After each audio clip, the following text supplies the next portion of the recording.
से प्रयास किए जा रहे हैं जितेंद्र।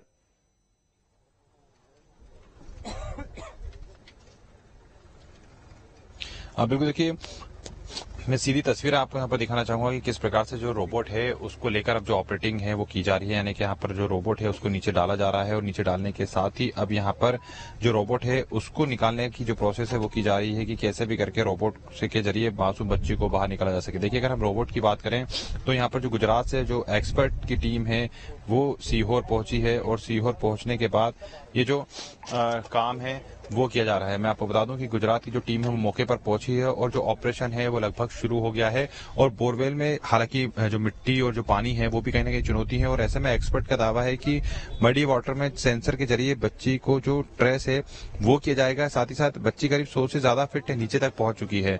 और ऐसे में जो एक्सपर्ट आए हैं, रोबोट को चलाने वाले एक्सपर्ट महेश अहिर, जिन्होंने इसके पहले भी अगर हम बात करें तो जामनगर में बोरवेल में फंसे बच्चे को रोबोट के जरिए ही बाहर निकाला था। तो यहाँ पर जो महेश हैं उन्हीं के नेतृत्व में एक बार फिर से जो काम है वो किया जा रहा है। मैं आपको बता दूं कि जो रोबोट होता है उसका जो एक पूरा गोल जो हिस्सा होता है उसके नीचे दो उसके पैरेलल टाइप के कहे जा सकते हैं कि हाथ जैसी जो शेप है वो बनी होती है और उन हाथ जैसी शेप से ही बच्ची को पकड़ के बाहर निकला जाता है। इस रोबोट में कैमरा लगा होता है और कैमरा लगाने के अलावा इसमें एक ऑक्सीजन का छोटा सा सिलेंडर होता है और उस सिलेंडर के जरिए जो रोबोट है वो काम करता है और जो सिलेंडर है जो कि ऑक्सीजन का सिलेंडर होता है वो ऑक्सीजन को छोड़ने का काम करता है अगर जरूरत पड़ती है तो। और जो रोबोट में कैमरा लगा होता है उस कैमरे के माध्यम से बच्ची तक पहुंचा सकता है और बच्ची तक पहुंचने के बाद ऑपरेट किया जाता है और सीधे ये पकड़कर बाहर निकालता है। तो ये अपने आप में जो कहा जा सकता है कि इस समय की बड़ी खबर है कि रोबोट को अब नीचे डाला गया है और जो यहाँ पर मशीनें हैं, जो टेक्निक है उसका प्रयोग किया गया है और अब रोबोट के जरिए जो बच्ची को बाहर निकालने की प्रोसेस है वो की जा रही है। क्योंकि जो इसका कैमरा होता है वो काफी शार्प होता है और उस कैमरे को जितना भी नीचे तक पहुंचाते हैं उसमें वो बच्ची तक पहुंचता है और नीचे जाने के बाद जो कहा जा सकता है कि बच्ची की जो कमर है उस कमर को पकड़कर वो सीधे तौर पर बाहर निकलेगा, पकड़ते हुए बाहर ऊपर उठाएगा और ऊपर उठाने के बाद बच्ची को बाहर निकाला जाएगा। ऐसा जो एक्सपर्ट्स हैं उनका दावा होता है।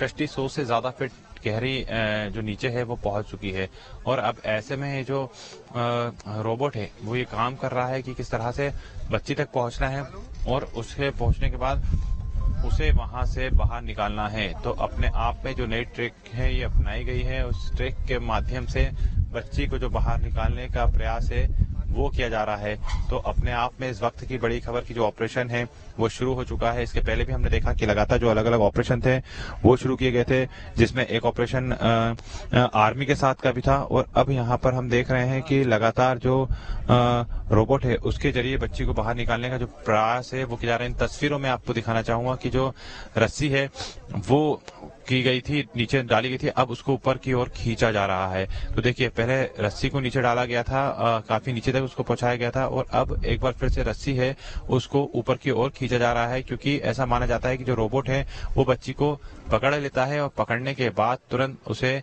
बाहर निकाला जाता है। तो ये तस्वीरें अपने आप में काफी ज्यादा महत्वपूर्ण है इस वक्त की कि आखिर रोबोट से सफलता मिलती है या नहीं। क्योंकि देखिए, ट्रिक अपनाई जा रही है और अलग अलग जो ट्रिक है उसके आधार पर बच्ची को जो बाहर निकालने की तैयारियां हैं वो यहाँ पर की जा रही है। काफी लंबा समय हो गया है और ऐसे में अलग अलग जो एक्सपर्ट्स की टीम है वो यहाँ पर मौजूद है, काम में जुटी हुई है।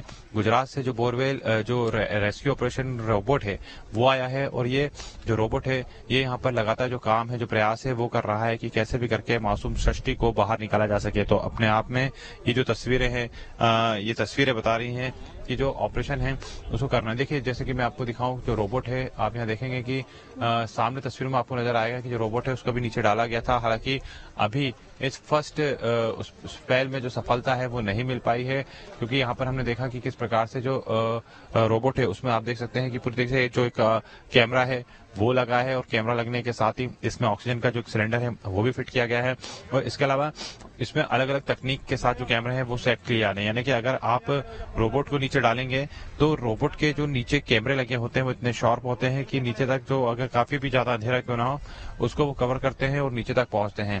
इसके बाद यहाँ पर जब रोबोट नीचे जाता है तो उसके साथ एक छोटा सा ऑक्सीजन का सिलेंडर लगा होता है, यानी कि जब जरूरत पड़ती है तो नीचे वो ऑक्सीजन को भी रिलीज करता है।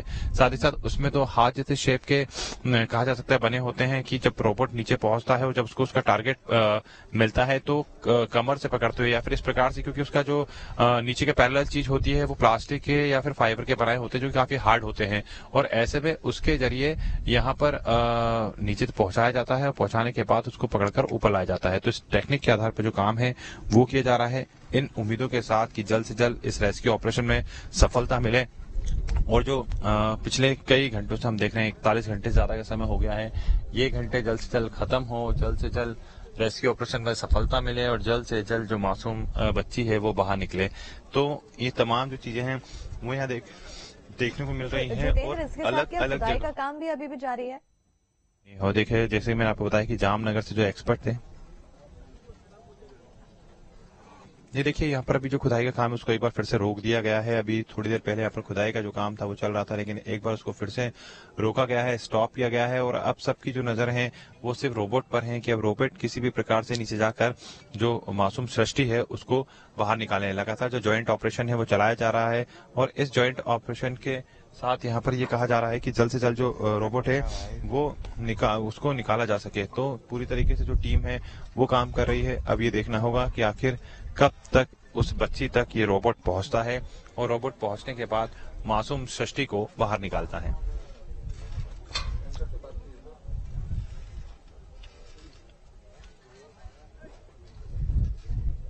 तो अब यहाँ पर हम तस्वीरें दिखा रहे हैं कि रोबोट के माध्यम से यहाँ पर बच्ची को निकालने की कोशिश की जा रही है। हमारे सहयोगी लगातार ग्राउंड जीरो से जुड़े हुए हैं, पल पल की तस्वीरें दिखा रहे हैं। न्यूज स्टेट भी आपको तीसरे दिन की आज तस्वीरें लगातार दिखा रहा है। आज 3 दिन हो चुके हैं जब बच्ची बोरवेल के अंदर गिरी हुई है और 30 फीट गहरे बोरवेल में गिरी थी, जो कि अब 100 फीट में बदल गया है, यानी कि बच्ची खिसक के 100 फीट में पहुंच चुकी है। और ऐसे में कई अलग अलग प्रयास अपनाए गए और रॉड के माध्यम से जब कल सेना की टीम पहुंची थी तो हुक के जरिए बच्ची को बाहर निकालने की कोशिश की जा रही थी, हालांकि वो प्रयास भी असफल निकला।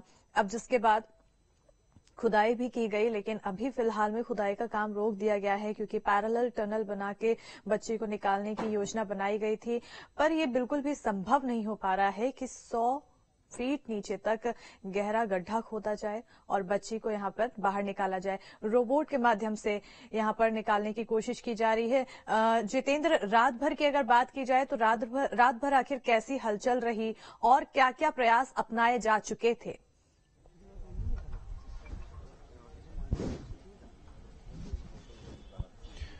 देखिए, अगर हम रात भर की बात करें तो बाय हुक की जो टेक्निक है जो कि शुरुआती तौर से अपनाई जा रही है उसको भी अपनाया गया था। और इसके अलावा जो नए अलग अलग एंगल हैं उन एंगल के माध्यम से भी जो रोबोट है उसको निकालने की जो तैयारी थी, वो जो मासूम सृष्टि है उसको निकालने की तैयारी की गई थी। इसके साथ ही पैरेलल जो गड्ढा है वो खोदने का काम भी किया जाता है। हार्ड रॉक जरूर आ रहे थे लेकिन उनको तोड़ने के लिए जो मशीनें हैं उनका प्रयोग किया जा रहा था। उन मशीनों के अलावा यहाँ पर जो पोखलिन मशीनें हैं उसके माध्यम से जो गड्ढा खोदने का काम था वो रात भर से चलता रहा, जिसके बाद ये जो गड्ढा है करीब 40 फीट तक खुद पाया।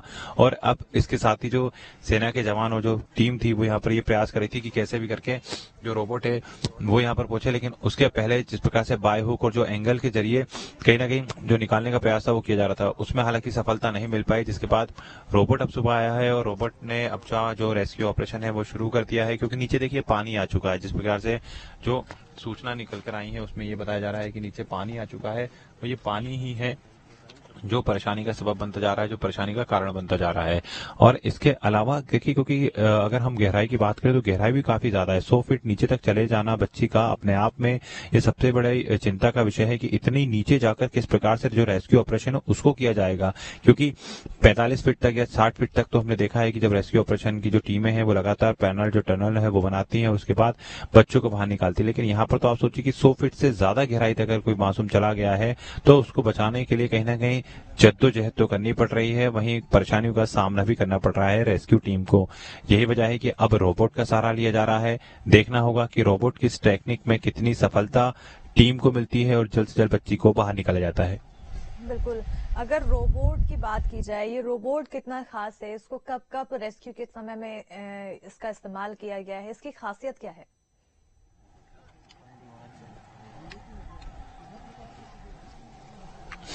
देखिए, अगर हम रोबोट की बात करें तो इसके पहले भी हमने देखा था कि जो रोबोट है, रोबोट की टेक्निक अपनाई जाती है रेस्क्यू ऑपरेशन के दौरान। और रोबोट को हमने देखा था कि इसके पहले भी जामनगर में भी इसी प्रकार से एक जब मामला आया था, तो उस दौरान जो रोबोट है, रोबोट ने बच्चे को बोरवेल में से निकालने का जो प्रयास था वो किया था और उसमें वो सफलता भी हासिल की थी।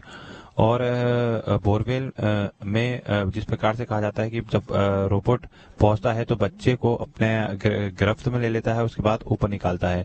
और इस प्रकार से ये जो पूरा रेस्क्यू ऑपरेशन है वो चलाया जाता है। तो देखिए, इस समय गुजरात से जो टीम है वो आई है और बच्चे को जो बचाने का प्रयास है, बच्ची को जो बचाने का प्रयास है वो किया जा रहा है। तो अपने आप में एक बड़ा कहीं ना कहीं प्रश्न भी है, क्योंकि देखिए, मैं आपको बता दूं कि जो बोरवेल में फंसी जो बच्ची है उसको निकालने के लिए जो सेना लगातार काम कर रही थी, उसमें अब ये बताया जा रहा है कि राजस्थान के जो विशेषज्ञ है अभी उनका भी आना है। इसके अलावा गुजरात से जो रोबोट है वो बुलाया गया है और सीहोर में जो 300 फीट गहरे गड्ढे में बच्ची फंसी है उसको निकालने का प्रयास किया जा रहा है। इसके पहले जामनगर में भी रोबोट की टेक्निक अपनाई गई थी और रोबोट की टेक्निक के जरिए बच्चे को सफलतापूर्वक सुरक्षित बाहर निकाला गया था। उसी ट्रैक के आधार पर यहाँ पर भी काम किया जाएगा, क्योंकि जो एक्सपर्ट आए हैं उनका भी दावा है कि जल्द से जल्द जो मासूम बच्ची है उसको निकाला जाएगा। महेश अहिर जिनका नाम है, जो कि एक्सपर्ट हैं और हाल ही में उन्हीं के द्वारा एक ऑपरेशन को अंजाम दिया गया था जब जामनगर में बोरवेल में फंसे बच्चे को बाहर निकाला गया था। तो यहाँ पर भी ये इन्हीं उम्मीदों के साथ कि रोबोट जल्द से जल्द नीचे जाए और नीचे पहुंचने के बाद जो मासूम बच्चा है, जो मासूम बच्ची है, उसको बाहर निकाल दे। बिल्कुल। तो अब ये रोबोट का सहारा यहाँ पर लिया जा रहा है, लेकिन यहाँ पर देखने वाली बात है, क्योंकि जितेंद्र, आमतौर पर ऐसे बच्चे आए दिन गिरते रहते हैं बोरवेल में और अलग अलग गहराई होती है, अलग अलग तरह से रेस्क्यू ऑपरेशन चलाया जाता है, कुछ में सफलता मिलती है, कुछ में बच्चा अपनी जिंदगी से जान धो बैठता है। लेकिन अगर हम सृष्टि की बात करें तो ये केस इतना ज्यादा उलझा हुआ क्यों है? ये पूरा हादसा इतना उलझा क्यों है? इतनी ज्यादा यहाँ पर चुनौतियां क्यों सामने आ रही है?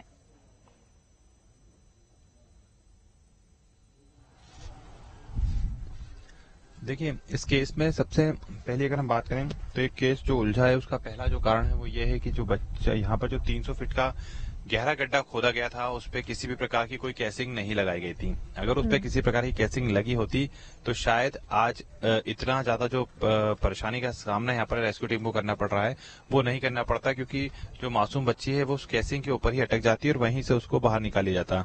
दूसरी अगर हम बात करें तो यहाँ पर जिस प्रकार से हार्ड रॉक्स यानी जो चट्टानें आना शुरू हो गई थी 20 फीट के बाद ही, तो ऐसे में खुदाई करके ये संभव नहीं था, क्योंकि देखिए 40 फीट की जो खुदाई है वो आज पूरी हुई है।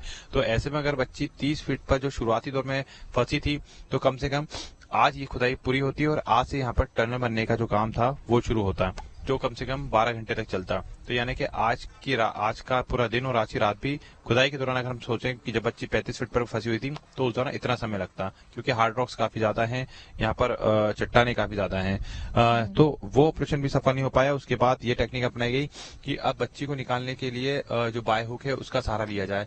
लेकिन चूंकि जैसे कि मैंने आपको बताया कि बच्ची काफी ज्यादा गहराई में जा चुकी है, तो यहाँ पर जो ये ऑपरेशन, ये जो इतना वो हुआ है, रेस्क्यू हुआ है, उसका कारण यही है कि बच्ची काफी ज्यादा नीचे जा चुकी है और यहाँ पर काफी चट्टानें हैं और कैसिंग इस बोरवेल में नहीं है।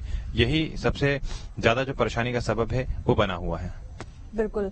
और परिजनों की अगर बात की जाए तो अभी परिजनों की तरफ से क्या कुछ यहाँ पर उम्मीद की जा रही है? उनके क्या कुछ हालात दिखाई दे रहे हैं?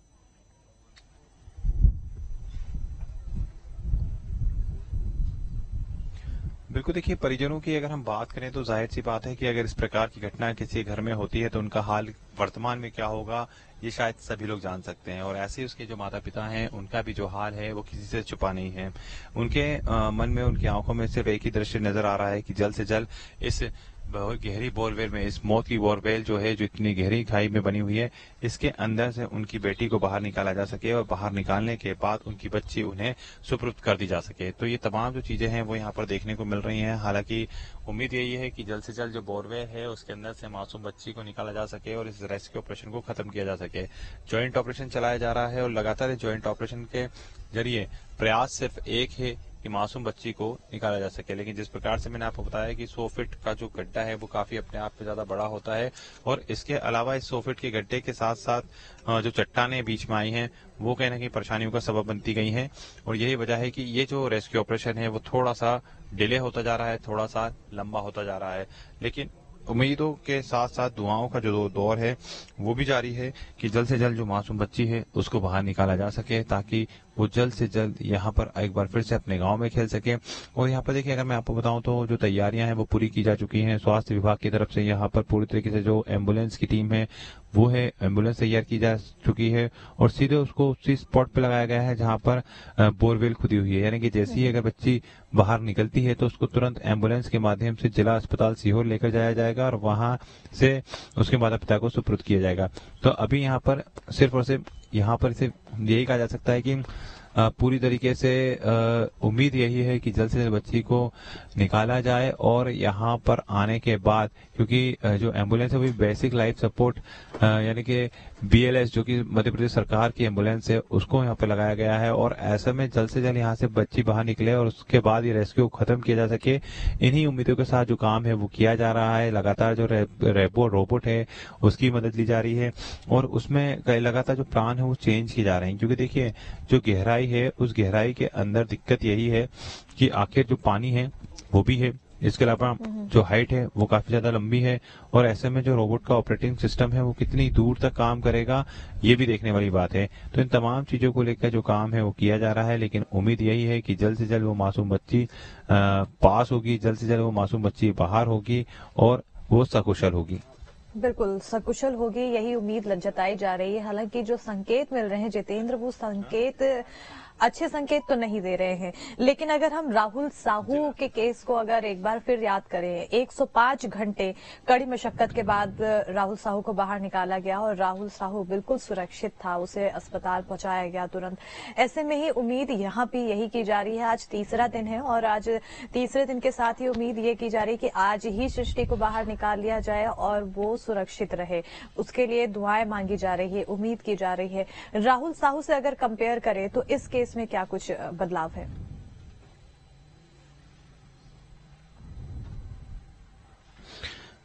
बिल्कुल, देखिए अगर हम बात करें तो छत्तीसगढ़ का यह मामला था जब राहुल साहू भी इसी तरह से जो बोरवेल है उसके अंदर फंसा हुआ था। हालांकि जो हाइट थी उसकी, वो हाइट काफी कम थी और उसमें जो टेक्निक थी वो अपनाई गई थी। और जिस प्रकार से राहुल साहू जब बोरवेल में फंसा था तो उस दौरान भी ये देखा गया था कि लगातार जो पैनल जो गड्ढा है वो किया गया था। करीब 105 से 110 घंटे का जो एक पूरा मूवमेंट था वो चलाया गया था। उसमें देखिए उसमें और इस केस में अगर हम अंतर की बात करें तो राहुल साहुल की जो उम्र थी वो करीब 10 साल का था और यहाँ पर जो मासूम सृष्टि है वो 2.5 साल की है। इसके अलावा अगर हम बात करें तो जो राहुल साहू है उसको बचाने के लिए भी लगातार जो तैयारियां हैं वो की गई थी और मेगा रेस्क्यू ऑपरेशन चलाकर उसे जिंदा बाहर निकाला गया था।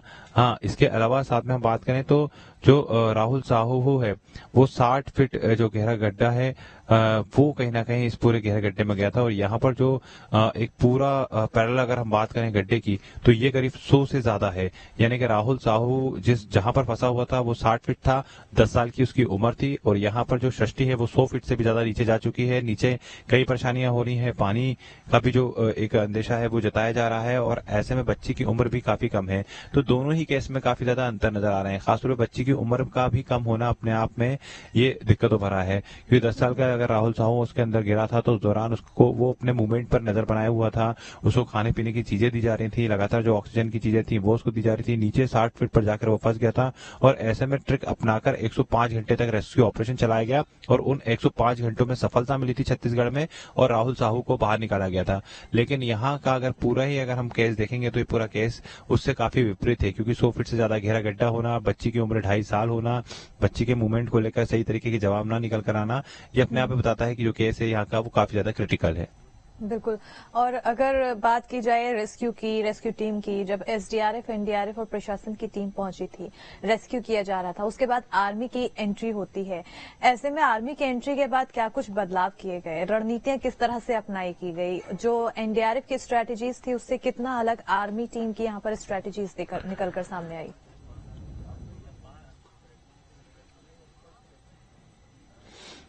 देखिए, अगर हम शुरुआती दौर की बात करें तो यहाँ पर जिला प्रशासन की जो टीम है वो पैरेलल गड्ढा खोदने का काम कर रही थी कि कैसे भी करके बच्ची को बाहर निकाला जा सके, लेकिन उसमें सक्सेस जब नहीं हो पाई तो एसडीआरएफ एनडीआरएफ की जो टीम आई उसने भी वही ट्रिक अपनाई। उसके बाद एक सुबह ट्रिक चेंज की गई बाय हुक बच्ची को बाहर निकालने की। उस ट्रिक के जरिए बच्ची को बाहर निकालने की तैयारी की गई, लेकिन उस ट्रिक में भी उन्हें सफलता नहीं मिल पाई। इसके बाद हमने देखा कि जब सेना के जब जवान आए तो उन्होंने भी उसी ट्रिक को अपनाया, यानी कि जिसको हम कन्वेंशनल मेथड बोलते हैं, उस कन्वेंशनल मेथड को अपनाया गया और उसमें जो एंगल थे उनको चेंज किया गया। यहाँ पर जब एसडीआरएफ और एनडीआरएफ बच्ची को बाहर निकालने का काम कर रही थी, होमगार्ड के साथ मिलकर जॉइंट ऑपरेशन चला रही थी, तो उस दौरान बाय हुक के जरिए बच्ची को बाहर निकालने की जो तैयारी थी वो की जा रही थी।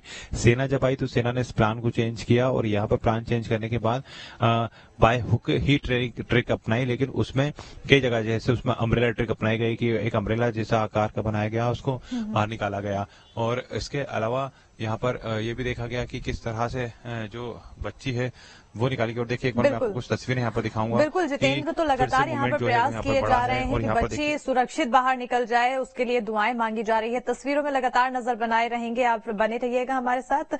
लेकिन देखिए जो तस्वीरें सामने आई उसके बाद काफी ज्यादा अब ये दुआओं का दौर बना हुआ है। जितेंद्र, और क्या कुछ मूवमेंट की आप जानकारी दे रहे थे वो एक बार आप फिर से बता दीजिए।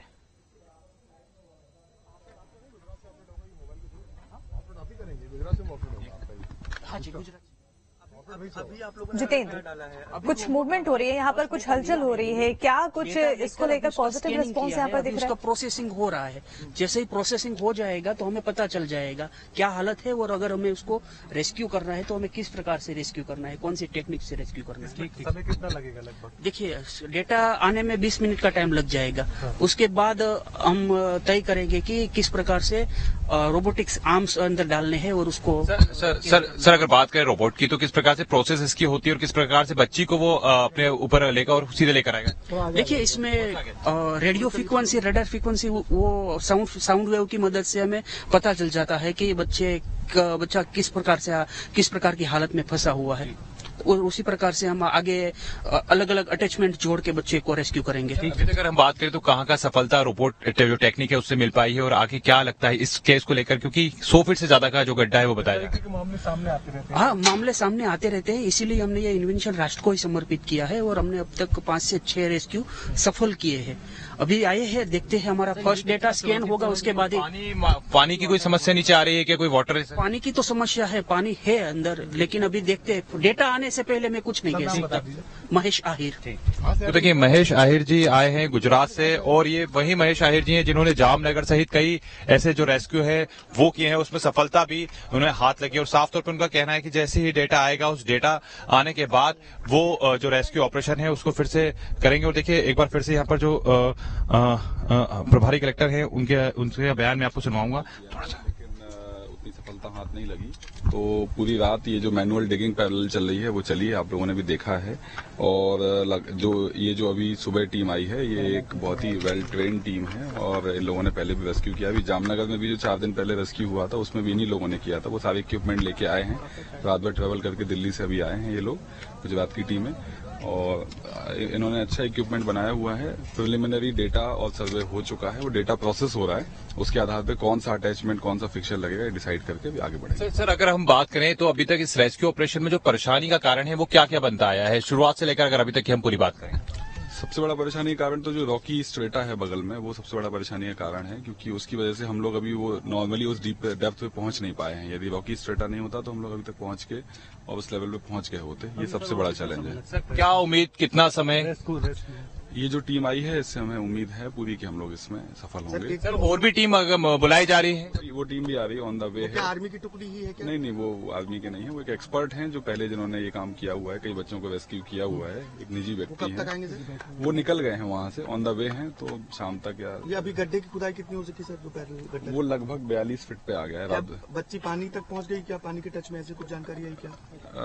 अंदर थोड़ा हल्का हल्का सीपेज है पानी का, तो लगभग उसी लेवल बच्ची है। सर कितने तो यहाँ पर देख सकते हैं कि जो प्रभारी कलेक्टर हैं वो यहाँ पर मौजूद थे। उनका भी ये कहना है कि थोड़ा समय जरूर लग सकता है, टेक्निक अपनाई जा रही है, लेकिन जो हार्ड रॉक्स हैं, जो पानी है, वो समस्या का कारण बना है और यही वजह है कि जो रेस्क्यू ऑपरेशन उसमें दिक्कत हुई है। और जो अभी जामनगर से एक्सपर्ट आए थे उनसे भी हमने बात की और उन्होंने न्यूज स्टेट पर ये एक्सक्लूसिव बताया है कि किसके पहले उन्होंने 5 से ज्यादा जो ऑपरेशन हैं उनको किए हैं, उसमें सफलता उन्हें हाथ लगी है और अब एक बार फिर से इन सफलताओं के साथ वो इस उम्मीद के साथ कि जैसे डेटा आएगा उनके पास आज इस वाले मिशन में भी